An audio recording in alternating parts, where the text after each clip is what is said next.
Welt, ihr Völker in Amerika, in England, Frankreich, in Italien, schaut auf diese Stadt. Niemand hat die Absicht, eine Mauer zu errichten.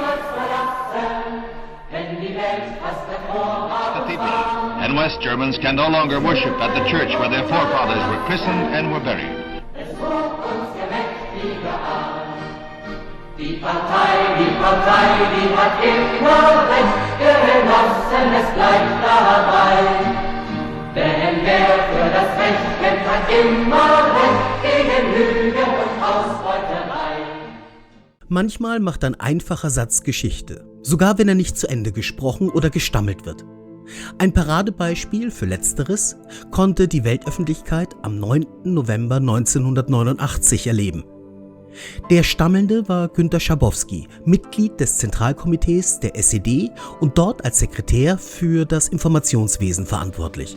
Der Satz: Das tritt nach meiner Kenntnis ist das sofort. Unverzüglich. Man hat dem 2015 verstorbenen Kommunisten immer wieder vorgeworfen, die Mauer aus Schusseligkeit geöffnet zu haben. Doch war das wirklich so? Da es mittlerweile eine Menge Menschen gibt, die Mauer und deutsche Teilung nur aus Geschichtsbüchern kennen, lassen Sie uns vom November 89 zunächst in den Juni 48 zurückspringen. Denn die Geschichte des Bauwerks, das eine Stadt in 2 Hälften zerriss und hundertfaches Leid begründete, beginnt streng genommen mit einer wirtschaftlichen Maßnahme in den 3 Westzonen, der Einführung der D-Mark. Während die bis dahin in allen Zonen gültige Reichsmark in Westdeutschland mehr oder minder wertlos geworden war, galt sie in der Ostzone weiterhin als gesetzliches Zahlungsmittel. Nun war der Zonenwechsel von West nach Ost in dem, was nach dem Krieg vom Reich übrig geblieben war, nicht ohne weiteres möglich. Während man seit 1946 ohne Passierschein zwischen der amerikanischen und britischen Zone hin und her konnte, galt dies nicht für die sowjetische Besatzungszone. Es gab aber eine Ausnahme: Berlin. Die ehemalige Hauptstadt war unter gemeinsamer Verwaltung der 4 Siegermächte und Bürger konnten relativ problemlos von Ost nach West und umgekehrt reisen. Moskau befürchtete nicht zu Unrecht, dass der Osten nun über Berlin mit Reichsmark geflutet werden würde. Und das, obwohl die D-Mark noch gar nicht in West-Berlin eingeführt war. Also entschied man sich dazu, entgegen den geltenden Verträgen, den Westteil Berlins abzuregeln. 2 Tage nach Einführung der D-Mark, am 22. Juni 1948, sperrten die Sowjets West-Berlin ab. Bis dahin waren bereits mehr als 90 Millionen Reichsmark in den Osten geflossen. Der Westberliner Teil war nun also komplett vom Umland und der Versorgung über die eigentlich garantierten Landwege abgeschnitten. Die Stunde der Rosinenbomber, also der Berliner Luftbrücke, hatte geschlagen und dank der Umsicht des Westens, der auf eine Durchsetzung seiner vertraglichen Rechte mit Waffengewalt verzichtete, sowie einem nahezu unvorstellbaren logistischen Aufwand, gelang es den Sowjets nicht, Westberlin auszuhungern. Als die Blockade am 12. Mai 1949 wieder aufgegeben wurde, hatte der Westen deutlich gemacht, dass man den freien Teil Berlins keinesfalls opfern würde. Es dauerte allerdings gerade einmal 1,5 Wochen, bevor es neuen Ärger geben sollte. Auslöser war diesmal die Verabschiedung des Grundgesetzes der Bundesrepublik Deutschland durch den Parlamentarischen Rat in Bonn. Die Staatenwerdung der 3 Westzonen und der im Grundgesetz verankerte Anspruch auf Wiedervereinigung des Landes sorgte naturgemäß für schlechte Stimmung in der UdSSR. Es ist jedoch falsch anzunehmen, dass die Gründung der Bundesrepublik im Mai 1949 den kommunistischen Gewaltherrschern praktisch die Staatsgründung der DDR im Oktober desselben Jahres aufgezwungen hätte. Die Kommunisten hatten schon 1946 einen Verfassungsentwurf nach sowjetischen Vorgaben angefertigt und nutzten diesen für einen ab 1947 tagenden sogenannten Volksrat. Das Ganze war allerdings eine Veranstaltung der SED und blieb ohne Widerhall im Westen. Ab Oktober 1949 gab es also offiziell 2 deutsche Staaten mit Grenzen, die vom Osten aus eifersüchtig bewacht wurden. Auch wenn Schüsse an der innerdeutschen Grenze bis 1952 die Ausnahme waren, so starben bis dahin zumindest 62 Menschen. Eine Studie der Bundeszentrale für politische Bildung geht in diesem Zeitraum von etwas mehr als 2 Millionen illegalen Grenzübertritten von West nach Ost und umgekehrt aus.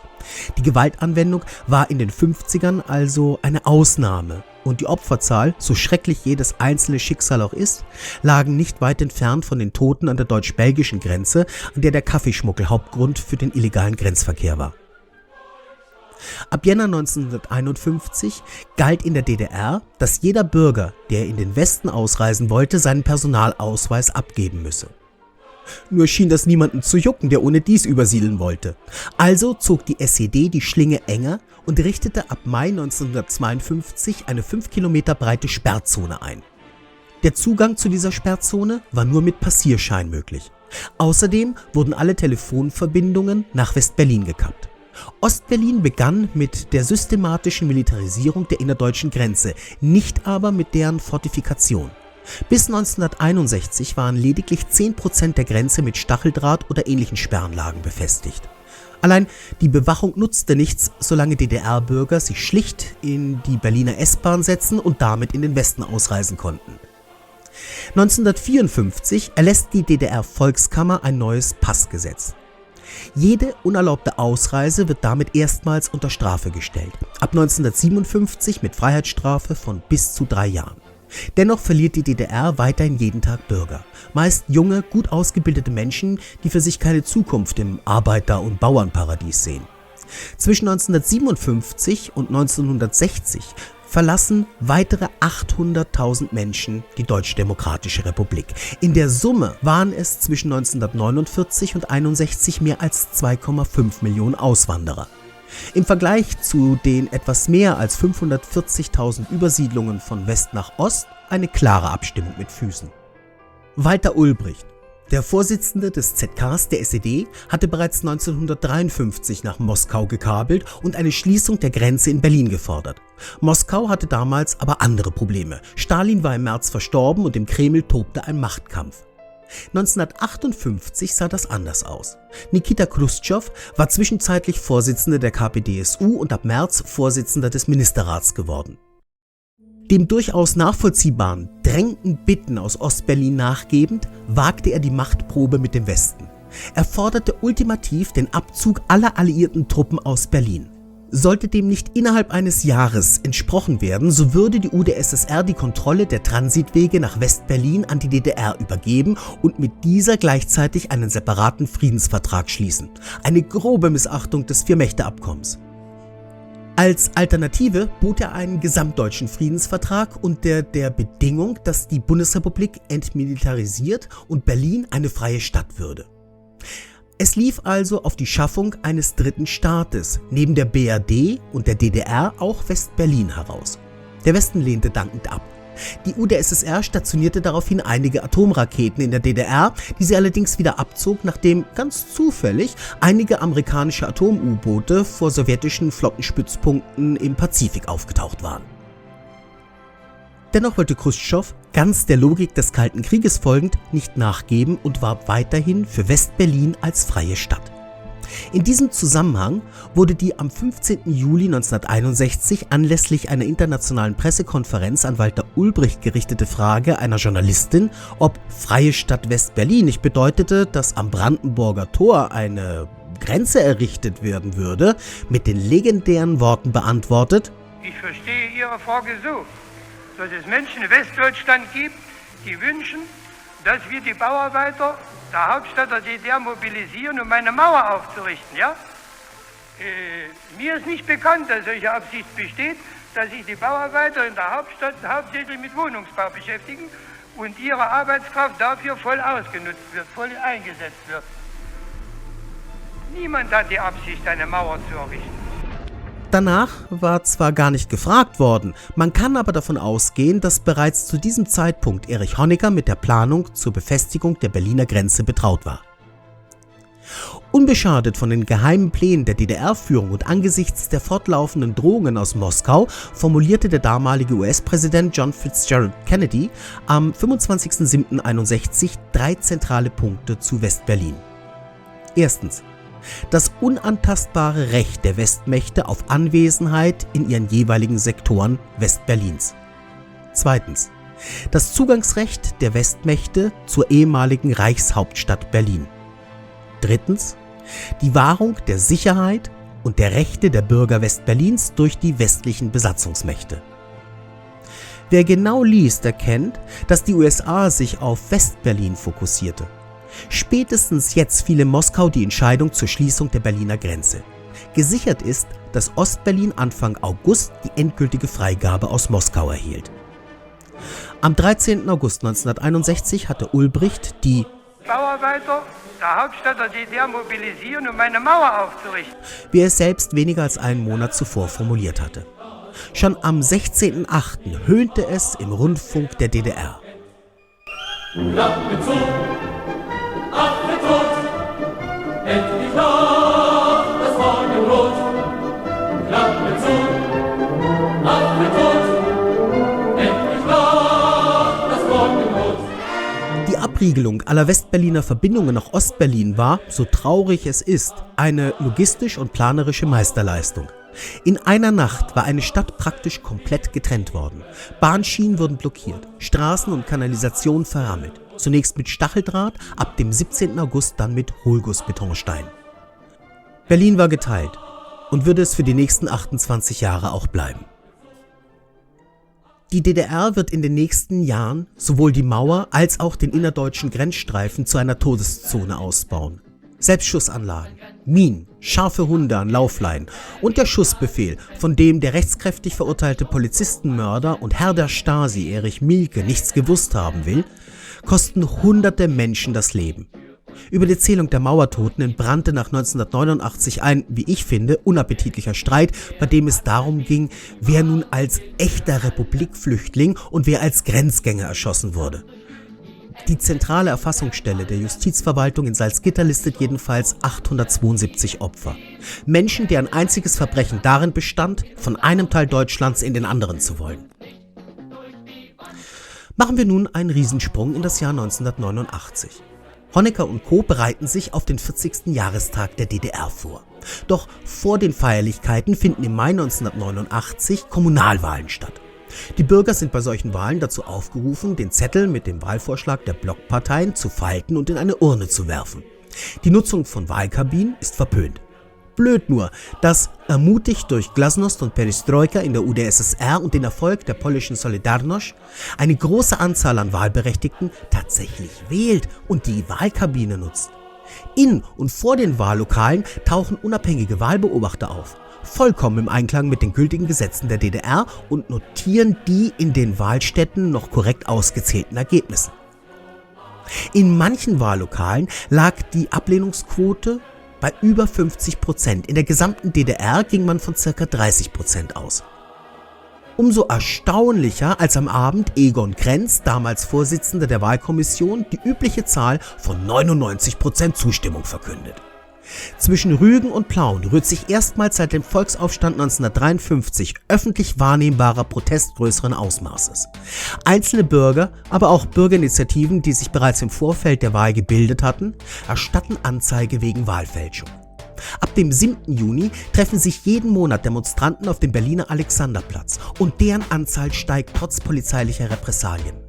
Obschon Erich Mielke vorschlägt, jeden, der Anzeige erstattet, einfach zu verhaften und das Ganze zu ignorieren, geht das selbst in einem Land wie der DDR nicht so. Während man einen einzelnen Störenfried noch relativ einfach irgendeines politischen Verbrechens schuldig befinden kann, war die schiere Masse an Menschen, die nun aufbegehrte, einfach zu groß. Mit Beginn der Sommerferien kommt es dann knüppeldick für Ostberlin. Etliche DDR-Bürger entdecken ihre Liebe zu Ungarn, das praktischerweise eine Grenze mit Österreich teilt. Diese Grenze war eigentlich dicht, wenn auch nicht so brutal gesichert wie jene zwischen West- und Ostdeutschland. Aber ein Spaziergang war ein illegaler Grenzübertritt ganz gewiss nicht. Nur gab es auch in Ungarn eine Reformbewegung und als Folge dieser Veränderung wurde die militärischen Sperranlagen zum Nachbarn Österreich schrittweise abgebaut. Am 27. Juni durchtrennten der österreichische Außenminister Alois Mock und sein ungarischer Kollege Gyula Horn den elektronischen Sicherungsdraht an der Grenze. Der Europa seit Jahrzehnten durchziehende eiserne Vorhang hatte in Österreich seinen Anfang vom Ende gefunden. Es spricht sich in der DDR herum, dass die Ungarn bei aufgegriffenen Flüchtlingen keine Vermerke mehr in den Pass machen, was das Risiko, nach der Heimkehr wegen versuchter Republikflucht belangt zu werden, auf null reduziert. Beim berühmten paneuropäischen Picknick am 19. August nutzten mehr als 800 DDR-Bürger die Gelegenheit, bei Ödenburg die ungarisch-österreichische Grenze während einer symbolischen Öffnung des Grenztores zu überqueren. Sowohl der ungarische als auch der österreichische Grenzschutz entscheiden in bester K&K-Tradition einfach nichts zu tun. In Ostberlin ist man nicht amüsiert, zumal die Ungarn von Ostberlin die Entsorgung der im Grenzgebiet überall herumstehenden Trabis und Wartburgs verlangen. Richtiggehend verärgert ist man jedoch, als Ungarn am 15. September erklärt, es hätte wirklich Besseres zu tun, als DDR-Bürger an der Ausreise nach Österreich zu hindern. Mehr als 35.000 Menschen fliehen jetzt über die offene Grenze in den Westen. Die DDR reagiert daraufhin mit Einschränkungen von Reisen nach Ungarn. DDR-Bürgern wird an der tschechoslowakisch-ungarischen Grenze vom tschechoslowakischen Grenzschutz die Weiterreise nach Ungarn untersagt. Also wieder Klappe zu, Affe tot?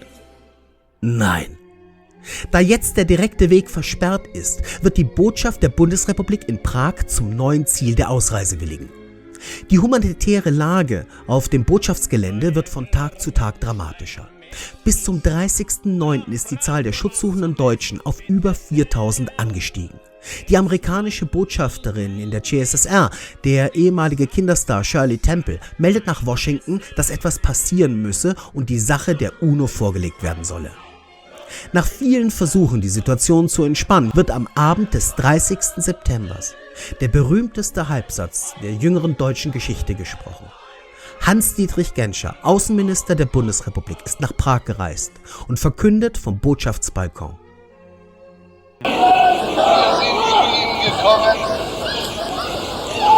um Ihnen mitzuteilen, dass heute Ihre Ausreise beginnt. Noch am selben Abend werden die ersten Flüchtlinge mit Sonderzügen über Dresden, die DDR hatte darauf bestanden, dass die Ausreise über ihr Territorium vollzogen würde, um die Menschen als ausgewiesen zu brandmarken, in die Bundesrepublik gebracht. Doch die überwiegende Mehrheit der DDR-Bürger reist nicht aus, sondern geht in immer größerer Zahl und fortlaufend lauter werdend auf die Straße. Der heiße Herbst 89 hat begonnen. Neben dem an jedem Monat 7. durchgeführten Protest auf dem Alexanderplatz in Berlin formiert sich in Leipzig eine weitere Bewegung. Erstmals am 4. September wird nach einem Friedensgebet in der dortigen Nikolaikirche eine Demonstration abgehalten. Bei dieser ersten sogenannten Montagsdemonstration gehen ca. 1200 Menschen auf die Straße. 3 Wochen später finden sich bereits 5000 Protestierende. Ihre Zahl wird von Woche zu Woche größer und am 2. Oktober, nur wenige Tage vor dem 40. Jubiläum der DDR, wird sie auf mehr als 20.000 ansteigen. Die Forderungen sind klar und einfach: Stasi raus und Reisefreiheit statt Massenflucht. Bedenkt man, dass die DDR-Führung sich im Juni 89 klar an die Seite Pekings gestellt hatte, dass die dortige Protestbewegung mit dem Massaker auf dem Platz des himmlischen Friedens blutig niederschlagen hatte lassen, so ist die später für Leipzig in diesem Zusammenhang genutzte Bezeichnung Heldenstadt nicht übertrieben. Noch im September reiste Egon Krenz, Mitglied des Politbüros für Solidaritätsbekundungen, in das verbrecherische China. Ein klares innenpolitisches Signal. In Dresden, Plauen und anderen Städten der DDR finden ähnliche Proteste statt. Und das alles kurz vor dem für die SED so wichtigen Tag der Republik am 7. Oktober, der anlässlich des 40. Jahrestages der DDR mit internationalen Gästen gefeiert werden soll. Der Staatsapparat reagiert auf Weisung Erich Mielkes in gewohnter Form. Es kommt auf allen Demonstrationen zur Verhaftung. Doch trotz der Repressalien ist der Geist aus der Flasche. Am Vorabend des Jahrestages erreichen die Proteste einen neuen Höhepunkt. In Dresden kommt es anlässlich der Durchfahrt eines Zuges mit weiteren Flüchtlingen aus der Prager Botschaft zu Tumulten. Es ist der erste Tag des Staatsbesuchs Gorbatschow, der von weiten Teilen der Bevölkerung als Hoffnungsträger für die Menschen in der DDR gesehen wird. Bei seinem Spaziergang durch Berlin wird er frenetisch gefeiert. An der Neuen Wache spricht er dann die legendären Worte: Я думаю, опасности только подстерегают тех, кто не реагирует на жизнь. Ich glaube, Gefahren warten nur auf jene, die nicht auf das Leben reagieren. А тот, кто воспринимает импульсы Und жизни, wer общества ausgehenden и Impulse трансформирует их в von der соответствующую Gesellschaft политику, Impulse aufgreift und dementsprechend seine Politik gestaltet, того трудности не должны пугать. Это der нормально. dürfte keine Angst vor Schwierigkeiten haben. Das ist eine normale Erscheinung. Sein Pressesprecher wird dieses Statement am Nachmittag auf die griffige Formel „Wer zu spät kommt, dem bestraft das Leben" verkürzen. Am Abend findet ein Fackelzug mit 100.000 FDJ-Mitgliedern statt. Obschon handverlesen schallt es bei deren Vorbeizug an der Ehrentribüne 100-fach „Gorbi, Gorbi" und „Gorbatschow, rette uns". Eine Blamage für Honecker und seine Schergen. Nach einer Parade am Nachmittag finden die Abschlussfeierlichkeiten im Palast der Republik statt. Um Proteste zu unterbinden, sendet das Ministerium für Staatssicherheit politische Agitatoren aus, die sich sammelnden Menschen in politische Diskussionen verstricken und so vom Demonstrieren abhalten sollen. Das scheint zunächst auch zu funktionieren. Doch plötzlich kippt die Stimmung, auch weil sich immer mehr Menschen, die wie jeden 7. eines Monats gegen die Wahlfälschung demonstrieren wollen, einfinden. Vom Spreeufer aus rufen Hunderte „Gorbi, Gorbi" und „Wir sind ein Volk". Der Staatsapparat reagiert darauf mit Prügel und Verhaftung. Den Mitgliedern des Politbüros und Zentralkomitees ist inzwischen klar geworden, dass Erich Honecker nicht mehr Herr der Lage ist. Doch noch wagt keiner den Putsch. Krenz und Co. starren wie das Kaninchen auf die Schlange in Richtung Leipzig, wo am 9. Oktober erneut eine Montagsdemonstration stattfinden wird. Die Situation ist extrem angespannt. Nach dem verpatzten Jubiläum wird ernsthaft in Erwägung gezogen, die Pekinger Karte zu ziehen, um mit Schusswaffen auf die Demonstranten loszugehen. Die Opposition in der Stadt ist zwischenzeitlich so angewachsen, dass auch Personen des öffentlichen Lebens wie der Chef des Gewandhausorchesters Kurt Masur sich auf die Seite des Protests stellen. Den jüngeren Mitgliedern des ZKs wird klar, dass die Anwendung von Gewalt mit hoher Wahrscheinlichkeit einen Bürgerkrieg auslösen wird. Denn die bewaffneten Betriebskampfgruppen und auch einige Teile der Nationalen Volksarmee hatten bereits zuvor deutlich gemacht, dass sie sich nicht an Angriffen auf die eigenen Bürger beteiligen würden. Sollte ein Schuss fallen, würde dies katastrophale Auswirkungen haben. Krenz konferiert daher mehrfach mit den lokalen Sicherheitsbehörden, um deutlich zu machen, dass es keinesfalls zum Schusswaffengebrauch kommen darf.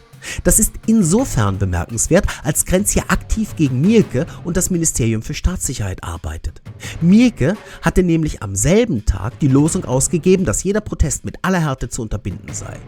Es ist also nicht sicher, dass der Abend des 9. Oktober nicht zu einem Blutbad führen wird. Am Abend gehen mehr als 70.000, andere Quellen sprechen sogar von 90.000 Menschen in Leipzig auf die Straße und skandieren: „Wir sind ein Volk". Stasi und Volkspolizei stehen den Anweisungen Mielkes folgend bereit. Doch es passiert nichts. Zwischenzeitlich war Mielke von anderen Mitgliedern des Politbüros darüber informiert worden, dass man die Abberufung Honeckers vorbereitete. Es ist daher für seine Untergebenen nicht möglich, ihn zu erreichen, als diese um Befehle zum Eingreifen bitten. Ostberlin schweigt und so bleibt ein Blutbad aus. Am 17.10. eröffnet das Politbüro seinem Vorsitzenden, dass sich dieser aufs Altenteil zurückziehen solle. Selbst Mielke ist in der Zwischenzeit klar geworden, dass die SED nicht mehr Herr der Lage ist. In diversen vertraulichen Berichten aus unterschiedlichen Teilen der DDR ist er darüber informiert, dass Streiks in Vorbereitung sind und das Volk bereit sei, den Kampf aufzunehmen. Mit den Worten: „Wir können doch nicht anfangen, mit Panzern zu schießen. Erich, es ist Schluss. Ich akzeptiere das", macht ihm sein alter Kampfgefährte klar: es ist vorbei. Am 18.10. wird Egon Krenz neuer starker Mann der DDR. Er hat verstanden, dass sich umgehend etwas ändern muss, will die Einheitspartei weiter das Schicksal des Landes lenken. Am 31.10. tritt auch Mielke zurück und erteilt als letztes seinen ersten defensiven Befehl. Aus Sorge davor, dass die Demonstranten Liegenschaften des Ministeriums für Staatssicherheit stürmen könnten, wird Anweisung erteilt, alle Dokumente in Panzerschränken zu verstauen und die Objekte zu verteidigen. Allerdings ohne, dass hierzu von der Schusswaffe Gebrauch zu machen wäre. Die Sorge Mielkes war nicht unberechtigt. Allein in den letzten Oktoberwochen finden in der DDR mehr als 130 Demonstrationen mit über 500.000 Teilnehmern statt. Die Bürgerrechtsbewegung Neues Forum bestimmt den Diskurs und hat nun auch Zulauf aus SED-Kreisen. Wer am 4. November 1989, so wie ich von meiner Bayreuther Studentenbude aus, DDR-Fernsehen sieht, kommt aus dem Staunen nicht raus. Auf dem Berliner Alexanderplatz haben sich mehr als 500.000 Menschen zu einer Großdemonstration zusammengefunden, die live im Staatsfernsehen übertragen wird. Neben Schauspielern, Künstlern und Schriftstellern wie Jan-Josef Liefers, Stefan Heym, Heiner Müller und Christa Wolf sprechen auch Politiker und Funktionäre wie Markus Wolf, Chef des Auslandsgeheimdienstes, Lothar Bisky und Günter Schabowski. Die Demonstration ist die erste genehmigte Protestaktion in der DDR und die Volkspolizei agiert als Premiere nicht in ihrer Rolle als Unterdrücker, sondern als einfache Ordnungspolizei. Das Publikum applaudiert oder pfeift die Sprecher aus. Sowohl Schabowski als auch Wolf müssen dies erfahren. Das ist also die Situation, in der sich die Staats- und Parteiführung Anfang November befindet. Die alte Riege ist abgetreten bzw. entmachtet. Das Volk hat das Ruder übernommen und Radio und Fernsehen, hier sei vor allem auf den Sender DT64 und dessen gleichnamige Sendung im DDR-TV hingewiesen, berichten zunehmend kritisch und frei. Wie soll in einer solchen Situation die Frage der Reisefreiheit gehandhabt werden? Das Politbüro hat hierauf eine Antwort, aber die falsche. Am Tag der Großdemonstration in Berlin war die bis dahin geschlossene Grenze zur CSSR wieder geöffnet worden. Prag hatte genug eigene Probleme und so war es DDR-Bürgern möglich, direkt in den Westen auszureisen. Doch die Reise über die Grenze in die BRD ist eine ohne Rückkehr. Die Prager Führung, die wenige Tage später in der Samtenen Revolution dahingefegt werden wird, drängt Ostberlin zu einer Lösung. Man hat keine Lust, sich fortlaufend mit ausreisewilligen DDR-Bürgern zu befassen. Also ersinnt man sich einen Plan, der die permanente Ausreise über Grenzübergangsstellen der DDR ermöglicht. Die Idee: jeder DDR-Bürger kann das Land verlassen, bekommt bei der Ausreise einen Stempel in den Pass und gilt damit automatisch als ausgebürgert. Eine Rückkehr ist nicht vorgesehen. Doch die mit dem Entwurf beauftragten Beamten fassen die Beschlussvorlage weiter und inkludieren auch touristische Reisen in das nichtsozialistische Ausland, aka die Bundesrepublik. Scheinbar liest keiner der Verantwortlichen den Entwurf nochmals sorgfältig, bevor er im Politbüro abgesegnet wird. Dieser für Deutschland glücklichste Fehler, den man sich nur vorstellen kann, entfaltet am Abend des 9. November 1989 seine ganze Wirkkraft in der Pressekonferenz des ZKs. Allerdings ist heute, soviel ich weiß, eine... Schabowski, dem vor der Pressekonferenz nur ein Zettel mit den neuen Bestimmungen hingeschmissen wird, liest vom Blatt. Den Passus herausnimmt und in Kraft treten lässt, der wie man so schön sagt oder so unschön sagt, also die ständige Ausreise regelt, also das Verlassen der Republik.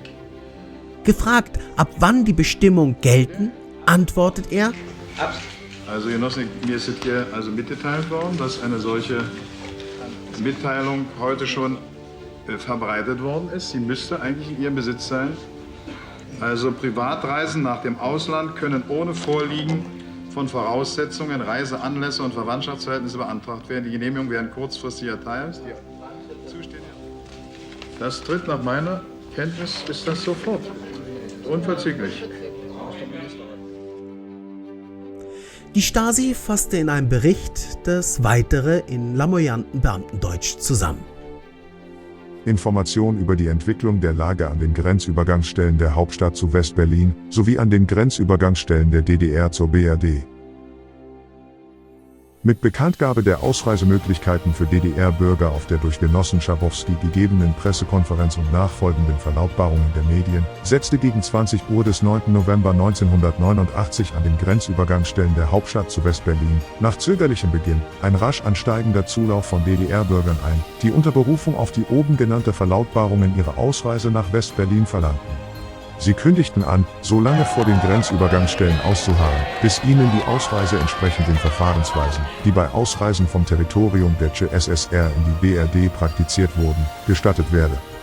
Als aufgrund der unüberschaubaren Menschenmengen vor einigen Grenzübergangsstellen und nach dem Eindringen zahlreicher Personen in die Grenzübergangsstelle Bornholmer Straße abzusehen war, dass die Situation nicht länger zu beherrschen sein werde, wurde etwa gegen 23:30 Uhr auf zentrale Weisung mit der Abfertigung der Personen zur Grenzpassage nach West-Berlin begonnen.